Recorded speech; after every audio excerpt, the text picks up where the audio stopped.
Alhamdulillah wassalatu wassalamu ala rasulillah wa ala alihi wa sahbihi wa mawalah. Sahabat-sahabat sekalian yang dirahmati dan dimuliakan oleh Allah Subhanahu wa taala,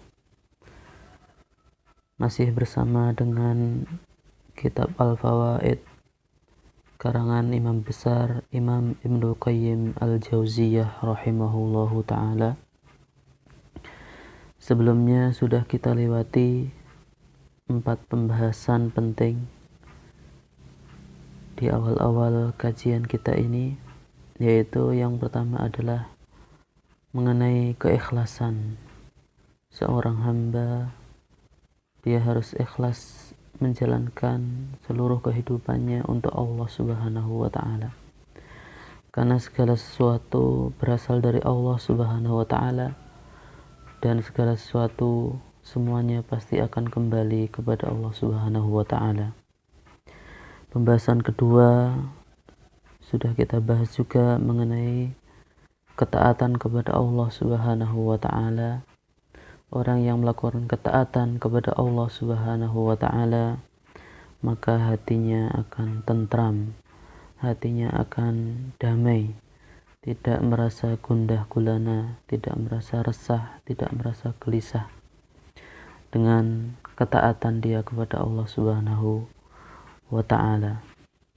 Juga pada pembahasan ketiga berkaitan dengan hak-hak tauhid,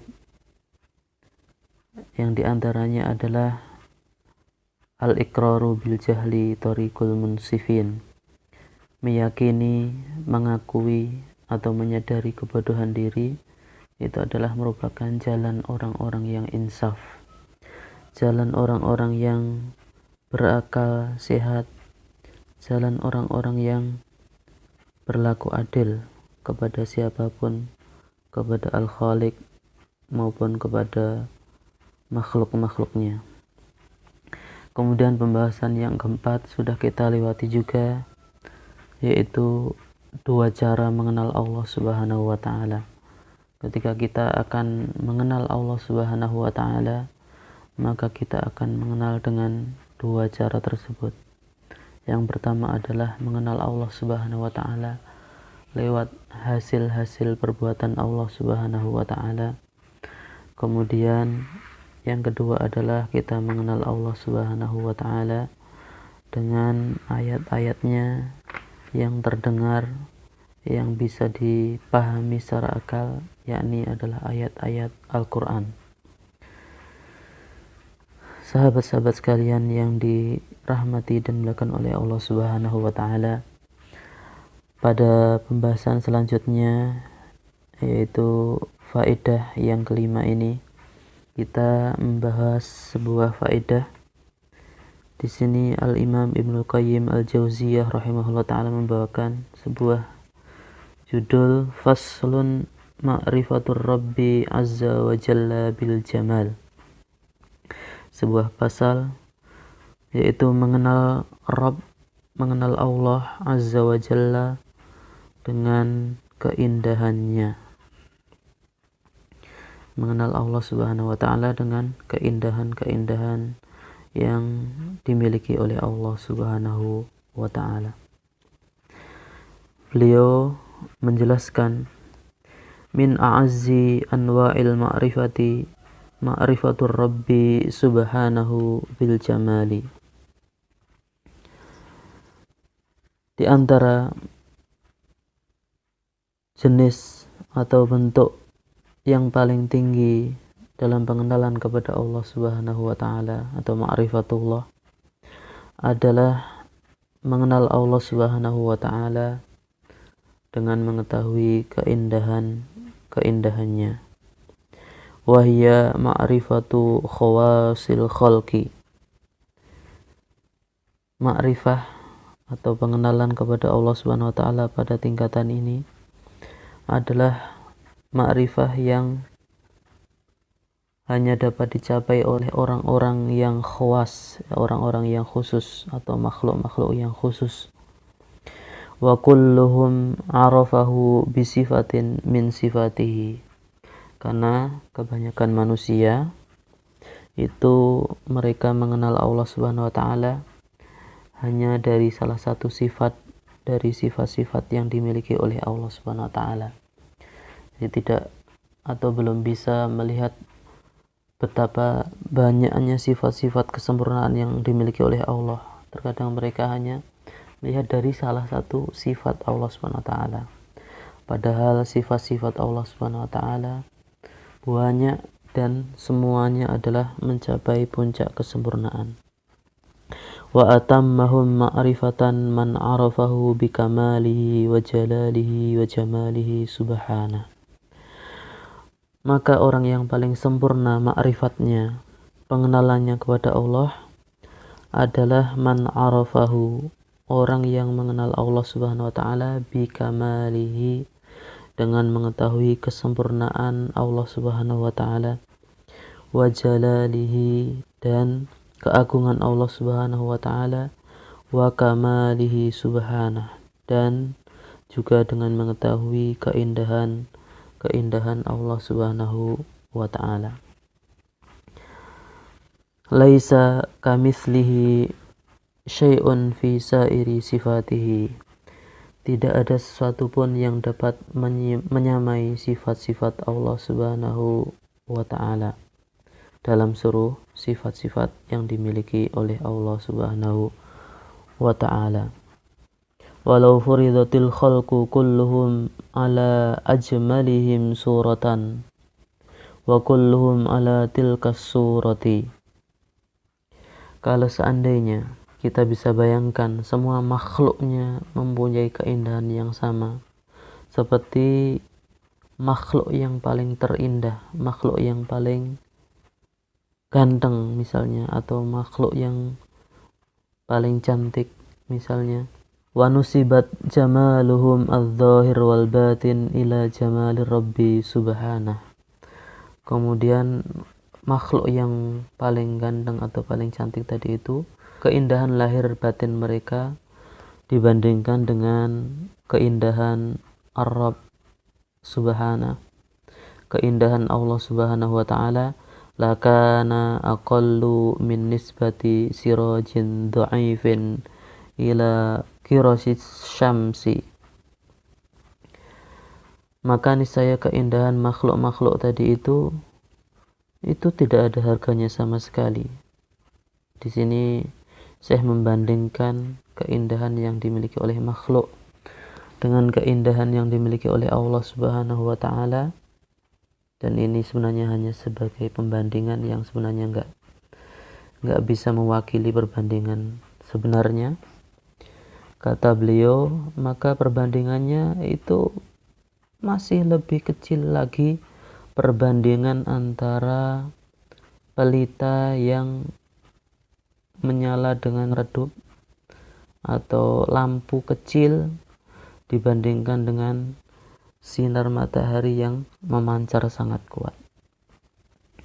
Wa yakfi fi jamalihi, dan keindahan Allah Subhanahu wa taala cukup ditunjukkan annahu law kushifal hijabu an wajhihi la ahraqat subuhatu man taha ilaihi basaruhu min khalqihi.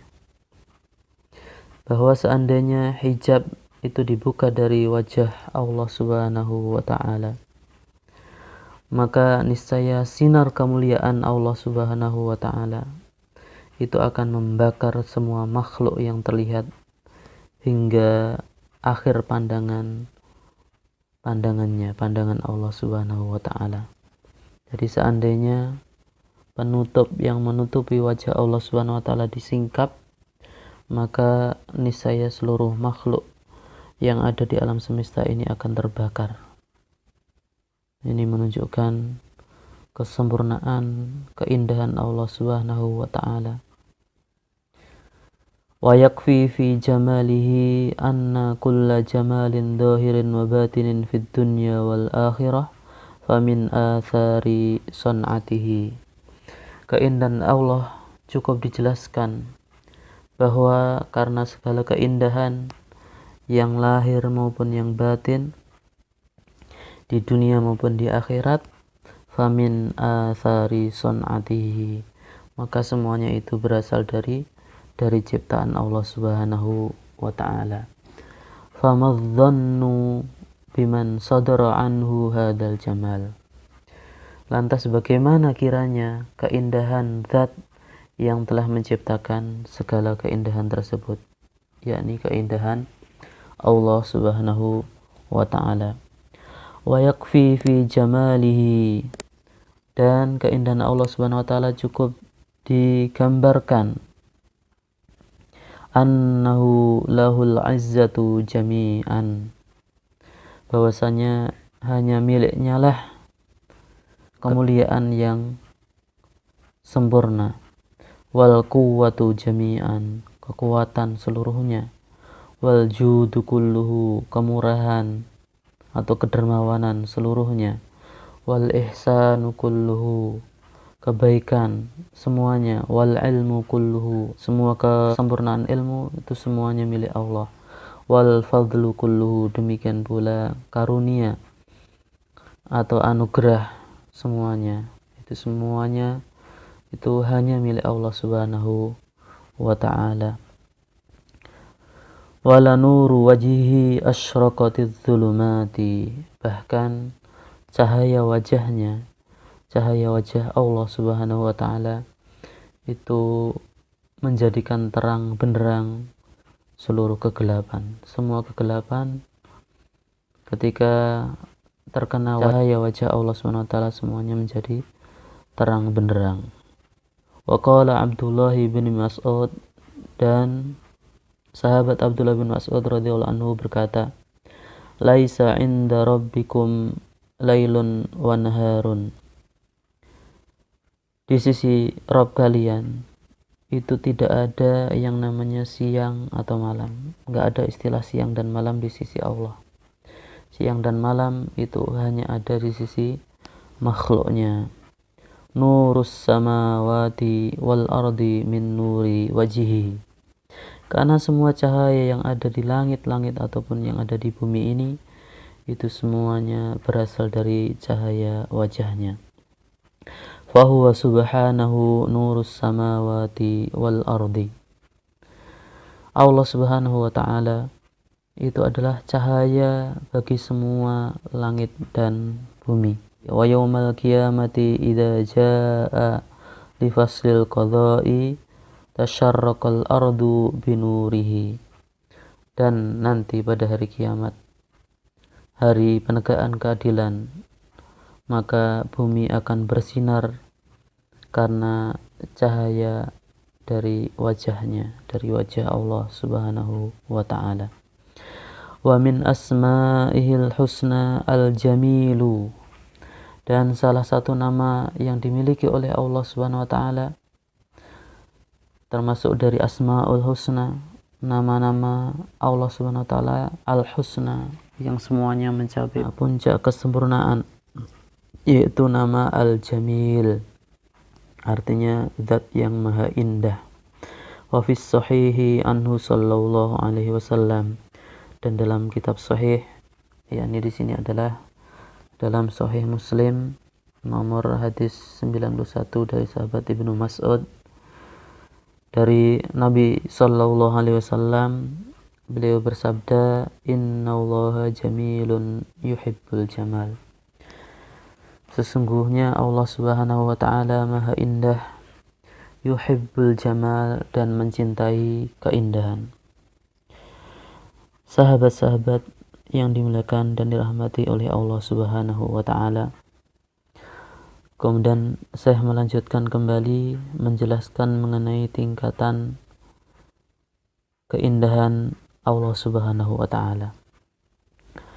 Wa jamaluhu subhanahu ala arba'i maratib, dan keindahan Allah Subhanahu wa ta'ala itu ada 4 tingkatan. Jamalul dzati, keindahan zat, wa jamalus sifati, keindahan sifat-sifatnya, wa jamalul af'al, keindahan perbuatan-perbuatannya, perbuatan Allah, wa jamalul asma, dan yang keempatnya adalah keindahan nama-nama yang dimiliki oleh Allah Subhanahu wa ta'ala. Fa asma'uhu kulluha husna, maka seluruh nama-nama yang dimiliki oleh Allah Subhanahu wa ta'ala semuanya adalah husna, mencapai titik puncak dari kesempurnaan. Wa sifatuhu kulluha sifatu kamalin, demikian pula dalam masalah sifat, keindahan sifat-sifat Allah Subhanahu wa ta'ala, bahwa sifat-sifat yang dimiliki oleh Allah Subhanahu wa ta'ala semuanya adalah sifatu kamalin, sifat-sifat yang maha sempurna, sifat-sifat yang mencapai puncak dari kesempurnaan. Berbeda dengan makhluk, terkadang orang mempunyai nama yang baik tetapi sifatnya tidak baik, atau sifatnya baik ternyata namanya tidak baik, dan seterusnya. Adapun Allah Subhanahu wa ta'ala, antara nama dan sifatnya itu berkaitan, berhubungan, sinkron, dan tidak ada yang berkebalikan. Wa af'aluhu kulluha hikmatun wa maslahatun wa adlun wa rahmatun. Demikian pula dalam masalah perbuatan-perbuatan Allah. Di sini dijelaskan mengenai keindahan perbuatan Allah, bahwasanya seluruh perbuatan Allah Subhanahu wa ta'ala itu semuanya mengandung hikmah, wa maslahatun, dan juga mengandung maslahat, tidak mengandung keburukan tapi mengandung maslahat atau kebaikan. Wa adlun, dan semua perbuatan Allah itu adalah berasal dari keadilannya, keadilan Allah. Wa rahmatun, dan juga berasal dari rahmat atau kasih sayangnya. Wa amma jamaludz dzati wa ma huwa alaihi fa amrun la yudrikuhu siwahu.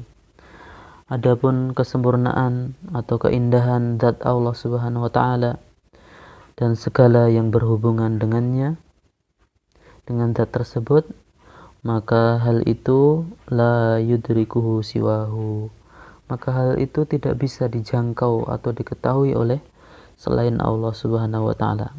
Wala ya'lamu ghairuhu, tidak diketahui oleh selain Allah. Walaysa indal makhluqina minhu, maka semua makhluk itu tidak bisa menjangkaunya illa ta'rifatun tu'arifu biha ila man akramahu min ibadihi, kecuali kalau makhluk tadi itu mendapatkan penjelasan-penjelasan dari orang yang dimuliakan oleh Allah Subhanahu wa ta'ala, yaitu para rasulnya. Ketika Rasul menjelaskan keindahan Allah Subhanahu wa ta'ala, keindahan zat Allah Subhanahu wa ta'ala, baru kita semuanya bisa mengenalnya atau mengetahui keindahan zat Allah Subhanahu wa ta'ala. Fa inna dzalikal jamalu musawwanun anil aghyari, karena keindahan zat Allah Subhanahu wa ta'ala itu memang tidak bisa dilihat oleh selainnya. Mahjubun bisatrir ridai wal izari, dan keindahan tersebut, keindahan zat Allah Subhanahu wa ta'ala tersebut tertutup oleh pakaian kemuliaan Allah Subhanahu wa ta'ala dan juga keagungan Allah Subhanahu wa ta'ala. Kama qala rasuluhu sallallahu alaihi wasallam fima yahki anhu, sebagaimana hal ini telah disabdakan oleh Rasulullah sallallahu alaihi wasallam dalam hadis qudsinya. Allah Subhanahu wa ta'ala berfirman, al-kibriya'u ridai. Al-kibriya, sifat kibriya, yaitu kebesaran Allah Subhanahu wa ta'ala atau sifat kesombongan. Ridai itu adalah pakaian atas yang dimiliki oleh Allah. Wal 'azamatu izari, adapun sifat keagungan itu adalah pakaian bawahku, pakaian bawah Allah Subhanahu wa ta'ala. Kemudian saya melanjutkan penjelasan mengenai sifat kibriya ini. Beliau mengatakan, walamma kanatil kibriya'u a'zamu wa awsa'u kanat ahakku bi ismir ridai. Maka tatkala mengingat sifat kibriya atau kebesaran itu lebih agung dan lebih luas dari sifat-sifat yang lain, maka sifat itu pantas diibaratkan dengan pakaian. Fa innahu subhanahu al-kabirul muta'al, fahuwa subhanahu al-aliyyul azim. Karena memang Allah Subhanahu wa taala itu maha besar lagi maha luhur, maha tinggi. Fahuwa subhanahu al-aliyyu al-azim. Maka dia Allah Subhanahu wa taala yang maha tinggi lagi maha agung. Qala Ibnu Abbas, berkata sahabat Ibnu Abbas. Ibnu Abbas adalah anak paman Rasulullah sallallahu alaihi wasallam yang beliau didoakan oleh Rasulullah sallallahu alaihi wasallam untuk bisa memahami dengan sempurna tafsir-tafsir Al-Qur'an. Beliau mengatakan hujibatiz dzatu bis sifati. Zat Allah Subhanahu wa taala ditutupi oleh sifat-sifatnya. Wa hujibatis sifatu bil af'ali. Demikian pula sifat-sifat Allah ditutupi oleh perbuatan-perbuatannya. Fama dhannuka bijamalin. Maka bagaimana menurut Anda keindahan hujiba bi awsafil kamali, yang ditutup dengan sifat-sifat kesempurnaan, wasutira binu'util azamati wal jalali, dan keindahan tersebut ditutupi oleh sifat-sifat agung dan sifat-sifat mulia. Wa min hadzal ma'na yufhamu ba'du ma'ani jamali dzatihi. Dari sini, dari penjelasan ini tadi, kita baru bisa memahami sebagian dari makna keindahan zat Allah Subhanahu wa ta'ala. Semoga pembahasan kita ini bermanfaat bagi kita semuanya. Jangan lupa share kepada orang lain supaya manfaatnya semakin menyebar di tengah-tengah masyarakat. Kita tutup dengan doa kafaratul majlis. Subhanakallahumma wa bihamdika asyhadu an la ilaha illa anta astaghfiruka wa atubu ilaik. Wassalamualaikum warahmatullahi wabarakatuh.